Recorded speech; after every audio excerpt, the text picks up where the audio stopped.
Hola, hola, bienvenidos, seamos todos bienvenidos al octavo Congreso Online de Reiki. En esta edición, el Congreso va por la evolución del Reiki. Y yo les quiero decir, prepárense, prepárense, pónganse prestos y dispuestos porque el tema que nos viene es realmente un regalo de la autoridad que tenemos hoy como invitado y es hacer visible la oscuridad con la luz del Reiki. Óyelo bien, no lo dejes pasar de largo, hacer visible la oscuridad con la luz del Reiki. Y voy a permitirme leer lo que el maestro nos adelanta que va a desarrollar. Nos compartirá el enfoque cultural y práctico del Reiki tradicional, los secretos ocultos en el sistema en relación al alma y su camino en el mundo físico. Así que mucho que aprender de esta ponencia. Así como estoy segura que estás aprendiendo con todas las ponencias que te has ido encontrando en el desarrollo del Congreso. Te irás dando cuenta que todo es contenido de alto valor. No hay posibilidad de verlo una sola vez. Hay que ir sobre ese contenido muchas veces y en estos 3 días que tienes entrada total y absolutamente accesible sin costo alguno, no es posible repetir e integrar, tomar notas. Así que yo te invito a que compres la entrada VIP para que toda esta información la hagas parte de tu biblioteca personal y vuelvas sobre ella una y otra vez en tu profundización del estudio de nuestra disciplina. Quiero decirte además que al comprar la entrada VIP te quedarás con la exposición que ya te adelanté, profunda, que nos viene del maestro Joan Piquet. El maestro es de España y además el maestro es una referencia, una autoridad en el mundo del Reiki. Tiene más de 20 años de investigación de los misterios ocultos, de las tradiciones ancestrales de nuestra disciplina Reiki. El maestro además tiene en su haber más de 10 libros que han inspirado a muchas personas del mundo hispano hablante, entregando la semilla del Reiki para que empecemos a caminar con esta maravillosa disciplina. Además, el maestro tiene algo excepcional, que es un viajero investigando las raíces, las profundidades del Reiki. Ha viajado no solo a Japón, que es la cuna de nuestro Reiki, sino también a Egipto, encontrando un paralelismo entre el Reiki de Japón, el Reiki tradicional y el Reiki egipcio. Además ha ido a otros lugares, pero bueno, nos llevaría mucho tiempo narrarlo todo. En sus más de 17 viajes al Japón, el maestro ha sido formado por maestros japoneses que le han entregado la tradicionalidad japonesa de primera mano. Y algo maravilloso es que tiene una escuela de Reiki, una escuela de Reiki tradicional japonés, con la cual inspira a sus estudiantes para que de primera mano viajen al Japón con él y poder conocer la espiritualidad, la tradicionalidad del Japón y traérsela así en su corazón para la práctica diaria. Así que como verán, mucho que aprender en esta ponencia. Vamos a quedarnos con el maestro Joan Piquet, quien nos hablará del Reiki, esta disciplina que ha trascendido tiempo y espacio. Nosotros agradecidos en este congreso por tenerlo, maestro. Bienvenido. Gracias, Sonia. Gracias por tu presentación emocionante. Encantado de que el maestro Richie Lingam haya contado una vez más conmigo para este evento, yo creo, me atrevería a decir, el más importante del año para todos los amantes de Reiki. Me acuerdo que en los primeros congresos él me dijo que se habían unido más de 5.000 personas. Bueno, fue algo impresionante. No sé ahora en qué cifras estamos, no sé si tenéis ese dato. No lo manejo, maestro, pero siempre el Congreso es muy concurrido, porque es que además el Congreso es no solo para profundizar quienes conocemos un poco de la disciplina, sino que es la puerta de entrada de muchas otras personas al conocimiento de esta bendición que tenemos. Bueno, pues me parece como siempre una iniciativa genial. Van pasando los años y eso está beneficiando a la comunidad de Reiki de manera increíble porque, como bien has dicho, Sonia, son ponencias de gran calidad, que cada uno de los investigadores que estamos aquí damos nuestro punto de vista en relación a muchos temas importantes que a veces tienen como un vacío o como una difícil comprensión. Entonces, bueno, para el día de hoy... Para esta ocasión quiero hablar de temas un poco más trascendentales que en mis últimas ponencias, como por ejemplo temas del alma en relación a cosas que a veces se interpretan de manera intelectual y no de manera profunda como realmente la tradición japonesa nos aporta. Primero de todo sería decir que el Reiki es japonés. En la palabra Reiki también estuve en China investigando sobre el tema puede dar lugar a dudas si indagamos sobre el origen, porque el kanji, la escritura de Reiki, también coincide en China con los mismos caracteres, pero desde luego no tiene nada que ver la manera que hacen en China de hacer imposición de manos como se hace en Japón. Son cosas distintas. El Reiki es 100% japonés y eso hace que tenga un sincretismo cultural místico, esotérico, religioso, muy extenso y muy profundo. Al mismo tiempo, Reiki no es ninguna religión. El mismo Mikao Usui lo decía en una entrevista que se ha conservado a lo largo del tiempo. Entonces, aunque Reiki no sea ninguna religión, sí que la estructura y las raíces del Reiki vienen de un sincretismo de muchas religiones de aquel momento.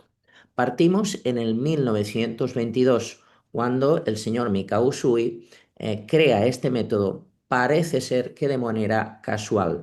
Ya le quedaban unos últimos años de vida y yo creo, porque esto todo son interpretaciones, porque los japoneses, hasta ahora he hecho 18 viajes a Japón, entonces los japoneses no está claro a veces la historia que cuentan, porque unos cuentan una cosa, otros dicen otra, luego yo por mi parte he indagado.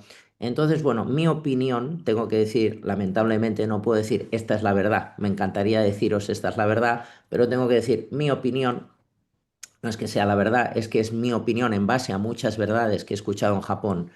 Mi opinión es que el señor Mikao Usui quería jubilarse, quería morir en paz, quería alcanzar la tierra de la iluminación. Por eso él hizo un ayuno de 21 días sin comer en una montaña que era el Kuramayama, una montaña espiritual, una montaña mágica. Entonces, después de eso se encontró con una serie de casualidades que hicieron que creara el método. El método de Reiki que el señor Usui creó no tiene nada que ver con el método de Reiki que hoy practicamos. Eso lo puedo garantizar. Entonces, ¿qué le falta al Reiki que se practica en Occidente o lo que se llama el Reiki japonés que se practica en Occidente con el Reiki del señor Usui y por qué cambió? Bueno, cambió por la guerra. La guerra hizo mucho daño. En el año 1945 el Reiki pasa a ir supuestamente contra la ley. No solamente el Reiki, sino la acupuntura, el masaje, tradiciones que en aquel momento empoderaban al pueblo de Japón. Por una ley de medicina se habla. Luego las leyes cambiaron, pero el Reiki quedó muy afectado por esa situación tan difícil que tuvo que pasar el país. Incluso se dice que hizo una promesa la asociación oficial de Reiki de no enseñar públicamente, sino de pasar a ser una asociación familiar. Estamos hablando del año 1945 hasta ahora. El hombre que más éxito tuvo en esos últimos años, antes del 45, fue el doctor Chujiro Hayashi, un médico que hace un método propio interpretado en el Reiki de su maestro. Su maestro, Mikao Usui, le dijo a Hayashi, al doctor Hayashi, que era médico de verdad, militar de la Marina japonesa, le dijo que creara su propio método porque él lo podía enriquecer mucho como médico que era. Entonces él hizo su propio método y luego se hicieron otros métodos después del método de Hayashi. Y así, hasta la fecha de hoy, ha sido como el juego del teléfono que ha ido pasando de boca en boca hasta que hoy estamos muy lejos de lo que Usui Sensei practicaba y enseñaba. Usui era un gran místico. Sabemos en las últimas averiguaciones que se han hecho que era psicólogo, profesor de escuela, hombre de negocios. Entonces, y le encantaban las cosas mágicas y esotéricas. Además, las artes adivinatorias también las practicaba. La quiromancia, la quirología, el I Ching, la lectura del rostro. Sabemos que esto él lo hacía. Por lo tanto, como persona mística, como persona profunda, cuando él hablaba, transmitía una energía que yo digo hoy en día que estamos con el tema de los registros acásicos. Yo digo que Usui hacía registros acásicos, claro, no se llamaban así en aquella época, pero Usui canalizaba cuando hablaba y así podía llegar al corazón de hombres muy curtidos y muy duros de la época, como militares, como universitarios, catedráticos, hombres muy sabios en religiones y sectas de aquella época. ¿Por qué aquellos hombres eligieron que Usui fuese su maestro? Porque realmente Usui daba algo que hoy no se da. Hoy quiero hablar de uno de esos conceptos de la época que para mí Usui daba. Yo he encontrado respuestas en lo que llamo espiritualidad japonesa. Dentro de la espiritualidad japonesa hay un infinito contenido. Hoy voy a hablar de algo muy básico. Es lo que la gente conoce como el yin yang. El yin yang en realidad es el tai chi, que en Japón se llama el in-yo. Son esas fuerzas que vemos en un círculo, blanco y negro. Dentro de lo blanco hay un punto negro, dentro de lo negro hay un punto blanco. Son fuerzas oscilantes que mutan y cambian. Quiero hablar de esto porque estoy seguro que Usui Sensei hablaba de ello.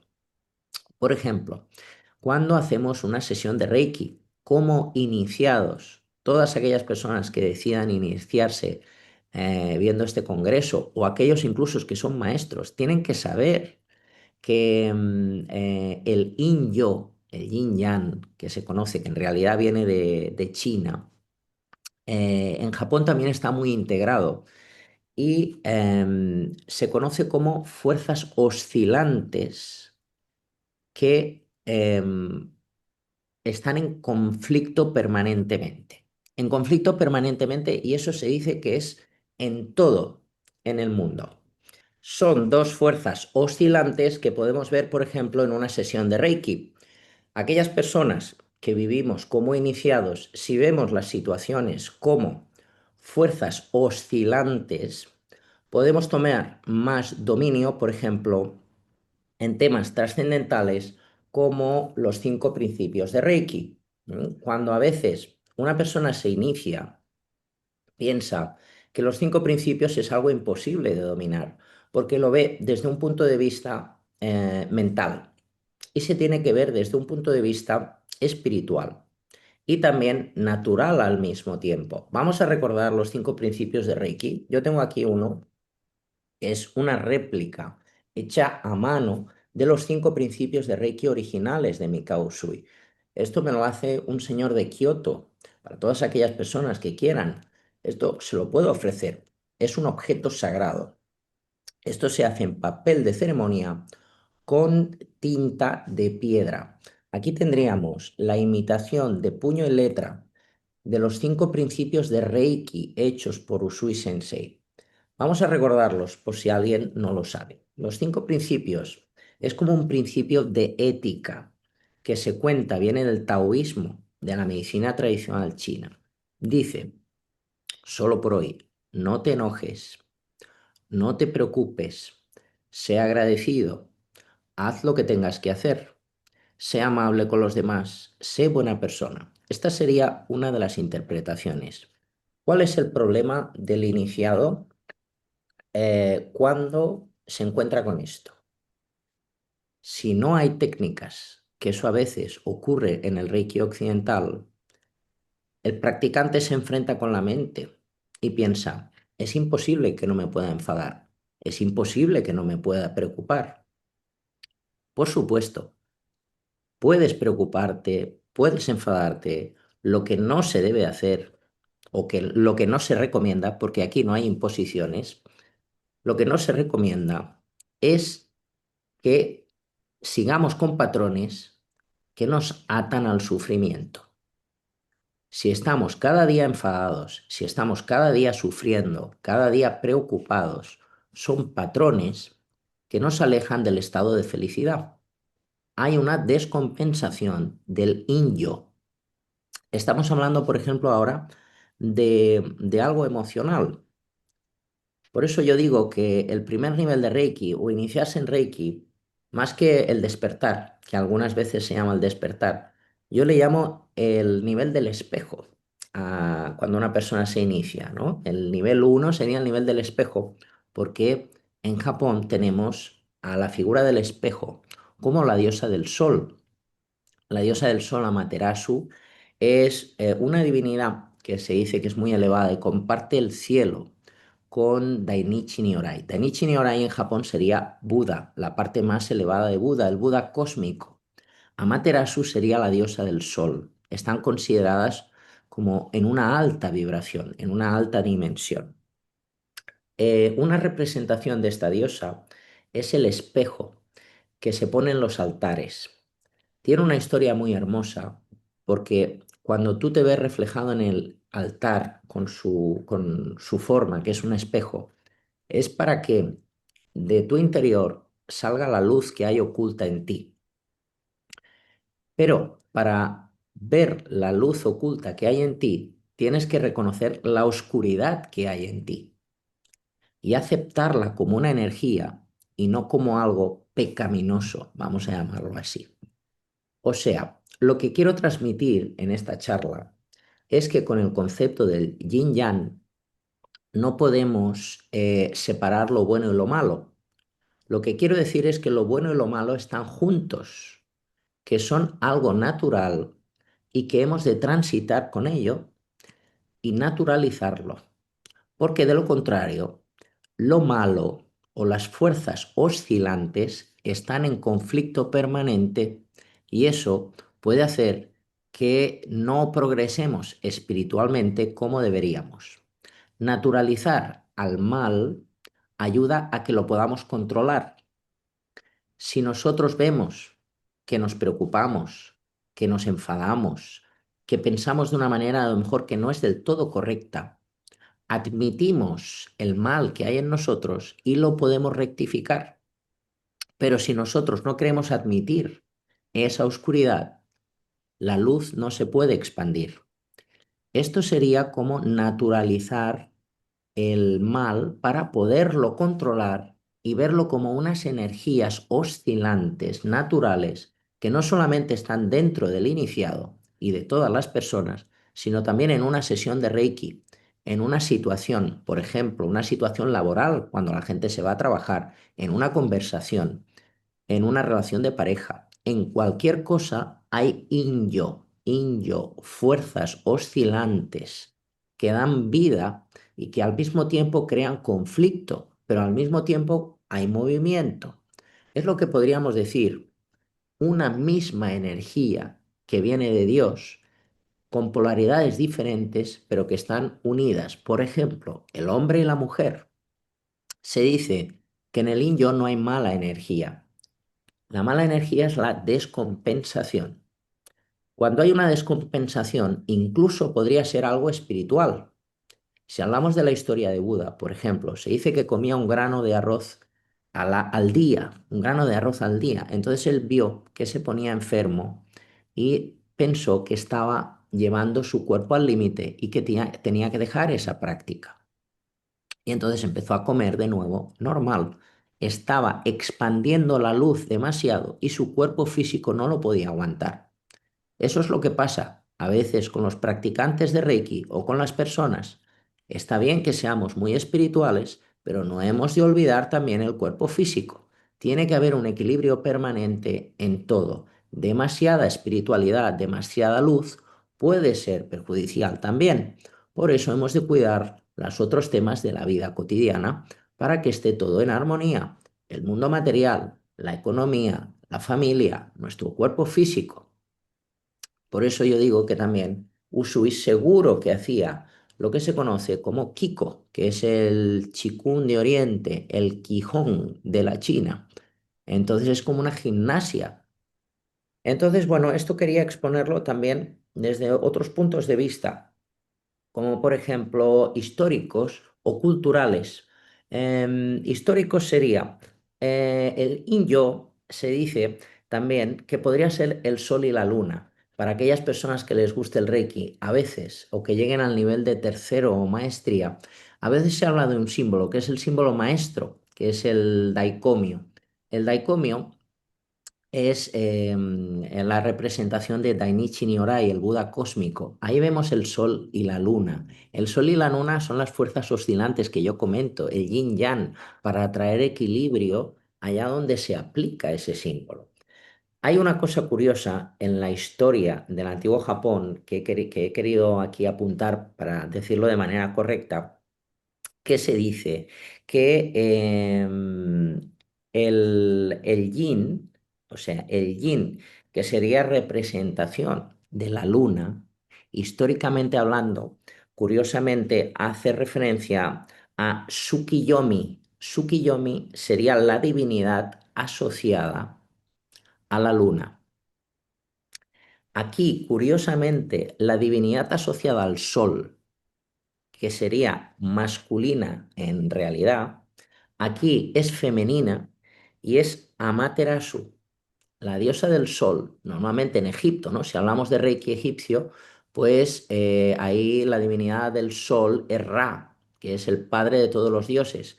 Aquí, sin embargo, Amaterasu es femenina y es una hija de Dios.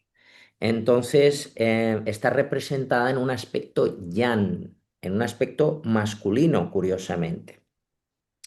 Entonces, bueno, esto quería decirlo antes de entrar en un tema cultural. Em, en Japón, cuando nos han enseñado los 5 principios de Reiki, aquí hay algo que a veces también el problema existe en Occidente, que es eliminar la emoción.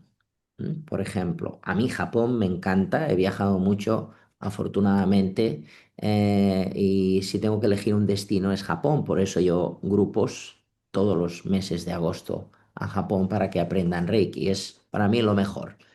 Pero también tiene sus sombras. Por ejemplo, ¿cómo se enseñan los 5 principios culturalmente en Japón? Desde luego yo no creo que fuese así como lo enseñase Usui. Hoy en día se enseña a veces de manera mental, de manera intelectual, cuando se dice, solo por hoy no te enojes, solo por hoy no te preocupes. ¿Cómo lo interpreta esto un japonés? Un japonés que se va a iniciar. Vamos a hablar de la cultura. Bueno, pues un japonés que interpreta solo por hoy no te enojes o no te preocupes es que aunque tú estés enojado o aunque estés preocupado, no lo puedes expresar. O sea, esto es muy duro, es muy duro. Entonces, ¿qué hemos de hacer nosotros? No hacer lo mismo. Nosotros no somos japoneses, pero tenemos en Occidente, bueno, por ejemplo, en los que hablamos de habla hispana, pues ¿cuál es nuestra religión? ¿Cuáles son nuestros orígenes religiosos? Normalmente es la religión católico-cristiana. Entonces ahí se tienen en cuenta también algunas cosas, como por ejemplo el hecho de sufrir en silencio. No debemos de sufrir en silencio. Si estamos mal, lo que hemos de hacer es estar bien, buscar ayuda, refugiarnos en las técnicas de Reiki. Yo traje más de 40 técnicas de Reiki. Entonces, a veces en Occidente no hay técnicas. Es verdad, en el Reiki de Occidente a veces los maestros no disponen de esas técnicas, pero también funciona. Refugiarnos en el Reiki puede ser una salida al sufrimiento de una manera sana y no de una manera reprimida y en silencio. Entonces, bueno, esto quería compartirlo también, ¿no? Como algo que se tiene que vivir para restringir la oscuridad. O sea, esas fuerzas oscilantes a las que yo me refiero del yin-yo, del yin-yang, tienen la peculiaridad de que la luz permanentemente se quiere expandir y la oscuridad quiere restringir. La oscuridad va a hacer lo posible para que la luz no se expanda. ¿Cómo? Por ejemplo, algunas personas se autoboicotean, ¿no? El autoboicot, ¿no? Que piensan pues que no tienen tiempo para hacerse una sesión de Reiki, no tienen tiempo para meditar, no tienen tiempo para hacer un curso, no tienen tiempo para ellas. están siempre entregadas a las obligaciones de la vida cotidiana. Pues eso crea un sufrimiento eterno. Sin embargo, si esa persona ahora nos está viendo y nos está escuchando, claro que hay tiempo, siempre hay tiempo. Lo que pasa es que a veces las personas dan prioridad en su tiempo, por ejemplo, pues para redes sociales, televisión, ocio o otras cosas. Tiempo siempre hay. Lo que pasa que es a qué dedicas tú el tiempo. Por eso se dice ganar el tiempo o perder el tiempo. ¿Qué sería perder el tiempo? Perder el tiempo es entregarme a la Matrix, ¿no? Entregarme a la Matrix y al estrés permanente. ¿Qué sería ganar tiempo? Bueno, pues esto me está resonando. Soy consciente que necesito tiempo para mí para estar bien. Y en ese tiempo tengo que hacer una práctica espiritual, por ejemplo, Reiki, o yoga, o Tai Chi, o Qigong. Pero si no hago nada, es imposible que esté bien. Yo a eso le llamo la ducha, ducha interna, ¿no? Si nos duchamos de manera interna, estaremos brillantes. Si no nos duchamos de manera interna, haremos el mismo efecto de que si no nos aseamos de manera externa. Esto quería compartirlo también y luego también quería hablar de una sesión de Reiki, ¿no? Cuando una sesión de Reiki, por ejemplo, ahora antes de la charla he dado una sesión antes de esta ponencia y, y he pensado que sería bueno compartir esto en relación al in-yo, en relación a hacer visible la oscuridad con la luz del Reiki. Cuando hacemos una sesión de Reiki, ¿qué está pasando en realidad? Cuando yo toco a una persona, las manos, ¿dónde tienen que ir? Esto da para una ponencia en realidad. Cuando yo toco a una persona en Japón, las manos pueden ir solamente a una posición y en esa posición se despierta la oscuridad. En unas oleadas, que es lo que llamamos en el Reiki el Biosen, son oscilaciones, es in-yo, hasta que el cuerpo se regula de manera natural. La sesión que acabo de hacer ahora ha sido hasta el minuto 27 en la misma posición, que no ha venido una ola muy fuerte y ha bajado. Luego ha venido otra más suave y luego ya no ha habido nada. En total creo que en una posición he estado unos 35 minutos. Luego ya he pasado a otra posición y las oleadas eran más suaves. Quería compartir esto porque es algo novedoso para algunos practicantes de la comunidad del Reiki, porque a veces se gradúan con el minuto, ¿no? Y muchas posiciones en una sesión. Y en realidad, para nada, esto es así en el Reiki de Usui Sensei o el Reiki japonés tradicional. No hay posiciones, hay una posición o dos posiciones o tres posiciones basadas en la sensación de la mano y en la intuición. Entonces, esto sería el in-yo en una sesión de Reiki. Hemos visto el in-yo cultural, el in-yo para un iniciado. Y ahora quiero ver el in-yo en la vida cotidiana en mayor profundidad, para que se acabe de entender si ha quedado de manera un poco abstracta. Cuando nos levantamos por la mañana como iniciados en Reiki, deberíamos de ver la vida como energía, como situaciones en las que hay una energía en las que yo tengo que interactuar. Y esas situaciones me van a hacer sentir bien o me van a hacer sentir mal. ¿Qué son esto? Fluctuaciones. Fluctuaciones, energías oscilantes que son como olas que vienen y van. Esto es el yin-yo. ¿Qué pasa si en una jornada, desde que yo me levanto hasta que me acuesto, me atrapo en una de esas oscilaciones?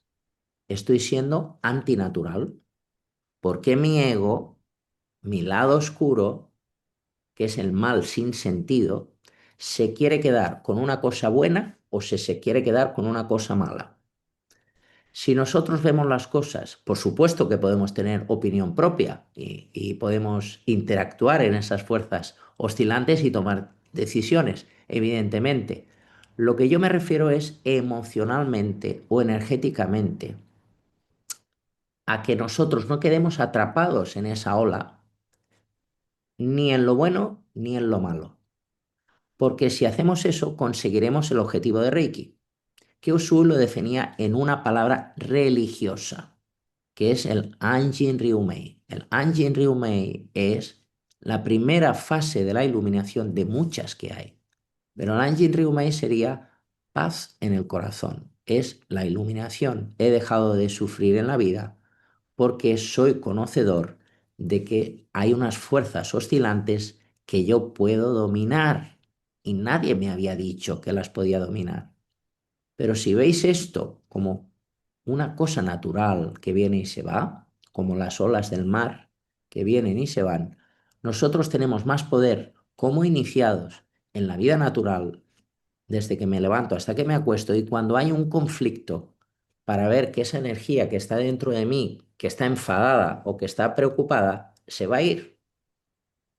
Va a tardar más o va a tardar menos, pero de manera natural se va a ir. Y si yo aplico las técnicas de Reiki o si yo me hago Reiki, pues se va a ir más rápido. Y eso hará que sea más feliz y que el Reiki realmente se integre en la vida cotidiana, como debería de ser. Entonces, esto sería en el día a día, en situaciones familiares, laborales, como decía, conflictos. Entonces ahí veríamos el origen del mal al que yo me tengo que enfrentar como miembro de un país, como miembro de una familia, como miembro de un planeta. Entonces ahí hay un karma colectivo, personal, familiar, y en todo eso está el in-yo. En todo eso está esa fuerza oscilante que va cambiando. Y yo, como iniciado en Reiki, puedo controlar. Bien, pues hasta aquí, Sonia, quería hacer esta exposición. Ahora, si quieres, charlamos un poquito. Claro que sí, maestro, qué maravilla esta visión de Reiki. Ya yo les decía al principio, una visión profunda vamos a tener aquí y en efecto una visión muy profunda del Reiki. Me llama a mí mucho la atención esta parte donde usted nos hablaba de estas fuerzas oscilantes, cómo a través de poderlas integrar a nuestra cotidianidad podemos romper realmente ese mito que es como un estigma que tenemos, ¿no? De que el Reiki es una religión y eso lo cierra. ¿Qué le parece a usted, maestro? ¿Cómo podemos realmente hacer que los practicantes de Reiki para poder sembrar la semilla y que no sigamos como arrastrando esta verdad, podamos integrarlo y decirle a las personas, mira, es así, no tiene nada que ver con religión. O sea, ven para acá si eres musulmán, si eres católico, si eres budista, bienvenido porque nada, esto es tan grande como la diosa a la que usted nos hacía referencia. ¿Qué le parece a usted el que podamos irnos por ese camino, maestro? ¿Cómo despertarlo? ¿Cómo llegar ahí? Bueno, como practicantes individuales, el primer problema al que hemos de enfrentarnos es el entorno cercano. Digo problema, aunque a veces el entorno acompaña, ¿eh? A veces el entorno he encontrado familias que todos han querido aprender Reiki y me han traído a los hijos, a los nietos y todos quieren aprender Reiki. Entonces no hay ningún problema porque todos pensamos de la misma manera. Pero a veces no es así. A veces no es así. Cuando una persona se inicia en Reiki, tiene estos ideales, la gente del entorno se puede confundir. Entonces, como tú bien dices, piensan, uy, te has metido en una secta, te has metido en una religión. Vamos, es que esto no tiene nada que ver. ¿Por qué? Porque esto no es secta, porque no hay obligaciones, porque no es religión, porque no rendimos culto a ninguna divinidad. No hay culto, no hay dogma. Por eso no es religión. Es compartir una tradición energética, es como compartir una filosofía, una manera de trabajar con la energía. Pero lamentablemente, cuando encontramos la oposición en el mundo como practicantes o en el entorno o en la familia, mi consejo es no empezar una guerra dialéctica que no va a llevar a ningún sitio. Y ser discretos y predicar con nuestro ejemplo. ¿Cuál sería nuestro ejemplo? Pues que hemos pasado del sufrimiento a la plenitud. Y entonces eso cuando lo vea nuestra familia, cuando lo vea nuestra pareja, pues a lo mejor se quieren interesar y quieren aprender con nosotros. Pero en una guerra dialéctica no lo vamos a conseguir. Pero si nosotros somos el cambio que deseamos en los demás y somos el ejemplo sincero de lo que estamos promoviendo con nuestra palabra, entonces vamos a convencer al entorno. Eso sería un practicante básico de nivel uno, nivel 2, nivel 3. Pero aquellas personas que sean maestras, para no caer en la frustración, pues yo lo que hago es dar tantas conferencias como puedo. Entonces así predico mi mensaje y no me encuentro con la oposición. De todas aquellas personas que me escuchen, desde luego habrán personas que piensen de manera diferente, pero habrán otras a las que pueda inspirar. Entonces, a todas esas personas que sean maestros y maestras, yo recomiendo que hagan esto, que hablen, que se expresen, que muestren su punto de vista desde una manera sencilla y no compleja. Y eso habrá mucha gente que le va a resonar y que lo van a aceptar y no lo van a criticar. Pero lamentablemente, Sonia, pues siempre habrán críticas y siempre habrán enemigos. Y a veces pues son enemigos fuertes porque están metidos dentro de la política y del sistema. Claro, sí, así es, maestro. Sin embargo, llegamos aquí al punto en donde todos los practicantes de Reiki en realidad debemos estar, que es que el Reiki es práctica, no es intelectualidad, es práctica. Y a través de la práctica yo inspiro. Si yo practico, inspiro. Esa es la tarea. Muy bien, maestro, ya para cerrar, porque pues lamentablemente el tiempo nos apremia y se nos ha ido volando. Por supuesto que en su exposición usted nos ha entregado eh, qué le falta a nuestro Reiki. ¿Qué le falta? Le falta el cúmulo de la suma de toda la exposición. Sin embargo, así como para que quede un dulcito en nuestra audiencia y se vea comprometida a verla una y otra vez, ¿qué le falta en esencia a nuestro Reiki maestro? Bueno, lo que le falta es, yo diría que compromiso. Compromiso, porque hoy en día hay tantos métodos y hay tantos enemigos del Reiki también. Entonces, que la gente a veces no se compromete. No se compromete y piensan que esto es un camino de corta duración.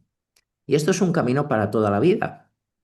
O sea, las personas que practicamos Reiki, si profundizamos y no nos dispersamos, se van creando sincronicidades para descubrir la verdad sobre el Reiki. Por lo tanto, ¿qué es la verdad sobre el Reiki? La verdad sobre el Reiki, digamos, es cierto que no es un camino intelectual, es un camino devocional, pero dentro de esa devoción y dentro de ese amor hay una parte histórica y técnica. La parte histórica y técnica cada vez estamos más cerca, más cerca, más cerca. Entonces, si aquella persona o aquel maestro profundiza y no se dispersa, conseguirá la parte técnica, conseguirá la parte histórica y podrá dar una mejor enseñanza.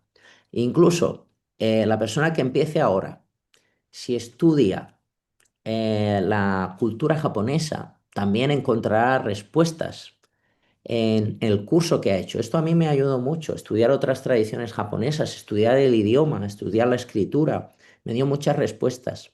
Entonces, invitaría a todas aquellas personas que empiezan, que profundicen y que no se dispersen, que no se queden en un curso de fin de semana o de un día, que luego hagan su propia investigación. Y ahí descubrirán muchas cosas y se llevarán muchas ilusiones y muchas alegrías. Yo llevo ya más de 20 años, por eso he pasado por todas las transiciones y bueno, pues ahora estoy más definido, ¿no? Entonces yo hago hipnosis, regresiones, pero eso no hay nada histórico ni emocionante, ¿no? Es como, es muy técnico. Y luego Reiki. El Reiki sí que cada año descubro cosas nuevas y por eso deseo volver todos los años a Japón a seguir descubriendo y tirando del hilo. Entonces es algo apasionante que yo diría a maestros y personas que se van a iniciar que profundicen más de lo que se da en los cursos. Maravilloso, maestro. Definitivamente, desde la esencia, la unidad en la diversidad. Esa tiene que ser como la invitación. Y bueno, maestro, infinitamente agradecidos por tenerlo aquí en este Congreso online de Reiki, nuestra octava edición. Y les dije, esto es un tema total y absolutamente profundo, así que ve corriendo luego de terminar esta entrega a comprar tu entrada VIP para que puedas ir una y otra vez sobre ella.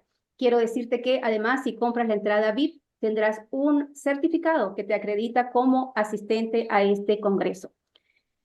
Agradecida con el maestro por su compañía y quiero decirles además que aquí debajo vas a encontrar todas las coordenadas donde directamente puedes ponerte de acuerdo con el maestro para que profundice sobre este y muchos temas más. Su despedida, maestro. Bueno, gracias Sonia, gracias a Richie Lingham, saludos a todos y bendiciones.